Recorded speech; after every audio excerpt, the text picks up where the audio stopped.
Welcome to this lecture on aggregates. In this lecture, we're going to talk about grog and sand. Some of the materials you can purchase and some of the grog you can purchase online. You might have been already adding it to your clay body.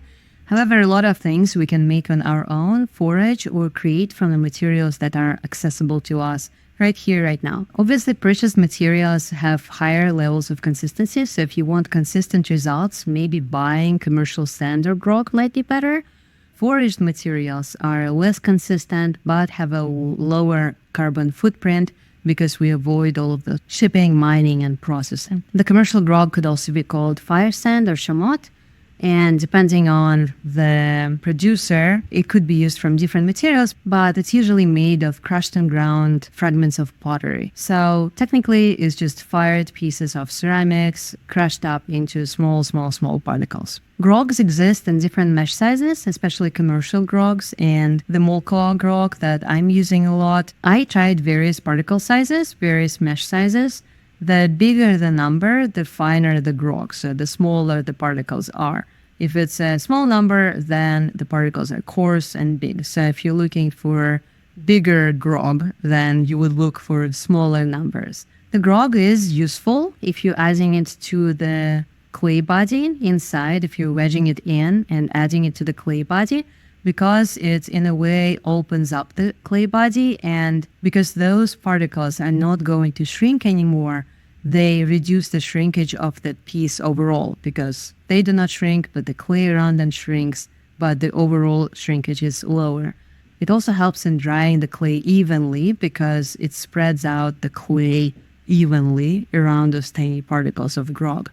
So if you're making big sculptures, or if you're making bigger pieces, it is good to use clay bodies with a lot of grog, or it's also nice to add your own grog to the clay body. The opinion on what the maximum grog amount that could be added varies from 25 to 40%. I think it just depends on your goals and your purposes. If you don't mind the clay body cracking a little bit, then it's okay to add more grog. I personally have not experienced any problems with adding a lot of grog. And I think it just depends on the chemical composition and on the formula of the specific clay body that you're working with. So just try it out, add different amounts, and see if you like it or not. The image that you see in front of you is a work of an artist, Felicity, who uses a lot of clay aggregates. It is one of the examples of how you can add grog and sand into your piece. The grog can be not only commercial, but also handmade. Since we already know that a lot of the grog is made from crushed and ground materials like fired ceramics or kiln shelves, why wouldn't we make it on our own? And indeed, it is possible to make clay grog and use the clay chunks to create this grog.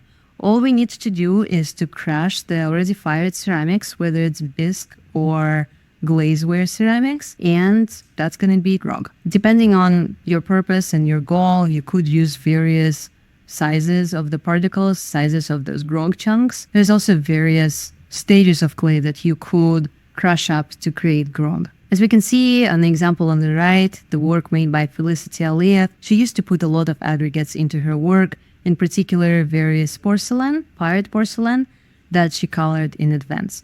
I suspect that in this specific piece, there's also a lot of combustibles because you can see the falls of the materials that was burned out during that process. There are several ways you can apply those chunks, and it depends on your purpose. You could mix it in and wedge it into the clay. This is what I did, as you can see in the first row of the screenshot. You could also apply it using slip. And so the clay chunks could be completely different size. It really just depends on you. It depends on your aesthetics and on what you want to get.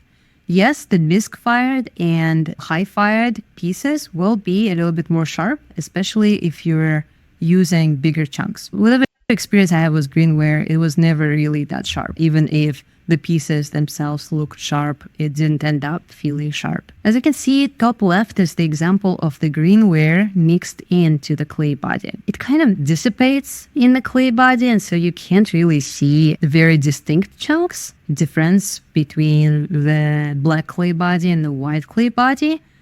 mostly because the dry chunks that I added and wedged into the clay body, they probably gotten wet and they kind of just combined themselves with the clay body. The bottom left example is the green ware on top of the slip, on top of just a regular clay body. And it holds up pretty well. I just used the slip that's the same color as the clay body, and I attached the different colored chunks on top of it. Normally it holds well because it's clay on top of clay. There's nothing particularly unique about it. The disc-fired pieces shrank together with the clay. There was still some room to shrink for them, and they shrank together with the clay, and surprisingly it didn't crack, although I suspected that it would crack. The pieces on the right, that was fired porcelain that I just crushed and added to the clay, but I think because the chunks were very big, the clay around it cracked because it just needed some room to contract, and that's what created cracks. One of the tricks you could use once you make it, you can sand your piece, and all of those grog particles are going to be revealed afterwards. Of course, if you are wheel throwing, then adding huge chunks, whatever those chunks are, into your clay body is probably not very practical. For that reason, I prefer to just add them on top of the surface. However, if you're hand building, this technique of wedging it in might be very useful. If the clay particles are tiny enough and small enough, then there's no problem in adding the particles and the self-made grog into the clay that you're going to be throwing with. To make sure that all the clay particles are the same size, although I never do this because I don't care about them being the same size, we could use the commercial sieves or window screens or hardware cloths through which we could sieve out the particles of a certain mesh size. Again, I'm not doing it normally because I like the variegation and variety of how the surfaces look like. But if you want the particles to be of the same size, the mesh sieve is a very good idea. Those are some of the examples of my work that's made purely from clay grog. And I used to work a lot with just regular green ware clay. It's just dried pieces of clay. Now I started working with bisqueware and fired grog particles too, and it's lots of fun. They are a lot more distinct and they don't merge with the clay body as much, which I like a lot. This is some of the bigger chunks and some of the examples of bigger chunks. I don't know what David Ronka used, but I suspect that he also used clay particles and then just like covered them with a specific color. On the example on the right, yes, those are just dry chunks of the green ware that I added on top of the slip. Another topic of this lecture is sand. I added it here because it's very similar to grog. It feels the same. It has a little bit different chemical composition, while grog is mostly clay particles, so there's more alumina than silica. I think in a lot of sand, there's a lot more silica. You can find sand in a lot of different places, including various big construction and gardening stores. You could also collect it on the beach or on various construction sites, or quarries with sandstone and silica sand. And depending on how you're adding it, if you're adding it to the clay body, again, there is some certain limit to the workable clay body, but it has to be tested to a specific clay body recipe. And different people disagree about the maximum of the sand that could be added. You could also use the slip, and I normally just use the slip, and then I just apply sand on top of the object using the slip, or sometimes I just take the object and I press it into the slip. And I'm going to show it on the demo on week 4. I'm going to use some sand and I'm going to show you how I decorate my pieces with the sand. Some of my recent examples of how I used grog and beach sand. And as you can see, they're kind of similar. And that's for a reason, because the chemical composition of them was pretty similar. While Mulco grog is a lot more consistent, it's the same color, it's white. The beach sand has other components in it, and it's not only silica. It might also have a lot of different chunks of corals and shells, which do consist calcium carbonate. We will talk a little bit more about calcium carbonate when we're going to be talking about rocks, but for now, just know that if you're adding beach sand into the clay body, it might potentially ruin your piece because calcium carbonate pops and destroys the piece. So if there is shells or corals or any other potential for those organic materials, it's better not to put it inside the clay body, but you could definitely put it on the outside of the clay body. Yes, some of the sand falls off, and I think it's just the nature of aggregates and adding them on top of the clay.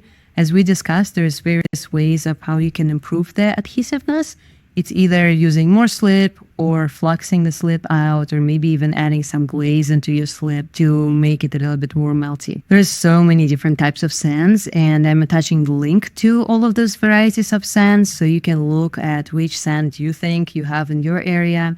Depending on the area, I know that some sands actually melt, while a lot of sands consist of pure silica. Sands from some areas have a lot bigger proportion of other materials in the sand than silica.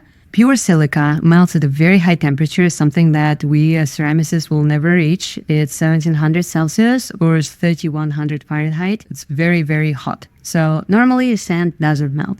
However, in some regions, there is so much additional stuff in the sand that it could potentially melt. So test your sand and see if it has any excess of calcium carbonate. If it's from the beach, then just be careful with it. On the surface, it should work out pretty well. There's also a volcanic sand that has a lot of iron. It tends to be a darker color, and because iron is a flux and it melts, this kind of sand will probably be more likely to melt, but it will depend on the specific chemical composition of the sand and the specific proportions of those elements in the sand. So the most important thing, if you are using the sand, test it first. Test it first, see how it attaches itself to the slip, how it behaves inside the clay body. If you're adding it to the clay body, test it on a small test, then on a bigger test, and then you can use it on a bigger object. This is one of the examples of my work where I used a lot of sand. It's wood-fired, which is all of those green, beautiful colors are coming from, but the white is just regular sand from the driveway that I attached using the slip. So I put the slip on the base and then I just rolled it in the sand and it got a lot of sand attached. So it got this beautiful white color and it has very nice and rough texture. Thank you so much, and this concludes the lecture on rocks and sand.